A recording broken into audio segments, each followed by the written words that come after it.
Hi, everybody. With the 4th of July coming up, I thought this would be the perfect opportunity to give you my top 5 4th of July movies I think you should watch this 4th of July weekend. Now, for an honorable mention of this list that didn't quite make it is Hamilton. Yes, that's right, the musical Hamilton. You can watch it in its entirety on Disney Plus right now. Back when the original cast was still performing it on Broadway, Disney went and recorded the entire production. To be completely honest, I've never seen Hamilton. I've only heard amazing things about it, and I know the songs are really catchy. So that's why it's an honorable mention on this top 5 movies I think you should watch this 4th of July weekend. At number 5 on this list, we have The Sandlot. I have many fond memories of this movie at home watching it with a bowl of popcorn. Like a lot of kids growing up in the United States, I played baseball up until 7th grade. I have lots of fond memories of baseball, and I cherish those forever. But one thing I wish I could have done, which I didn't growing up, was play baseball under the lights of the fireworks. Now, the next one on this list isn't streaming anywhere, but you can rent it on Amazon. At number 4, we have Stanley Kubrick's The Shining. Yeah, I know, it's really not a 4th of July movie except for the final shot of the movie where we see Jack Nicholson's character at the 4th of July ball. But I'm counting it. I really like The Shining.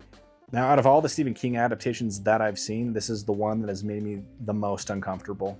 The Shining was directed by Stanley Kubrick, arguably one of the best directors to ever live. Now, I don't agree with some of the practices Stanley Kubrick did as a director. However, the performances he got out of his actors are always fantastic. What little kid doesn't love explosions, aliens, and spaceships? At number 3, we have Independence Day. Independence Day is probably one of the movies I watched the most growing up, and I'm not sure if that's necessarily because I actually loved the movie or because my mom's obsession with Jeff Goldblum. I haven't rewatched Independence Day in quite a few years, so this is going to be one of the movies I rewatch this 4th of July weekend.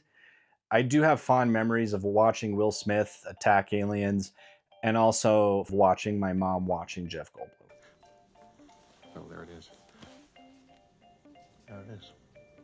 Now at number 2 on the list, we have David Fincher's Zodiac. I've only seen Zodiac once, so this is definitely going to be a movie I watch on this 4th of July weekend.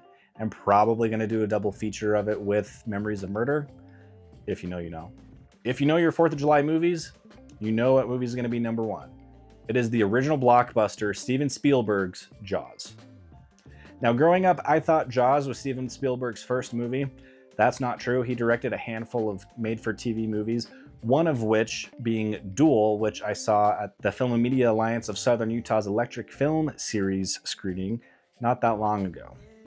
One thing I really like about the Film and Media Alliance of Southern Utah is that every month they have a different screening from a movie from a different decade. From the community, they have a film historian, a critic, or a film theorist come in and talk about the movie.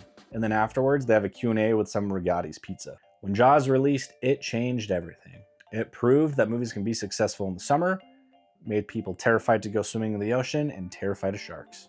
Steven Spielberg is on the Mount Rushmore of directors of all time. He's also considered the best director when it comes to blocking. He is notorious for not having a shot pre-blocked until the day of, going to the set, being in the environment with camera and his actors, and then building the shot there. That's it. That's my top 5 movies I think you should watch this 4th of July weekend. Everyone, thank you for watching, and please have a fun and safe 4th of July.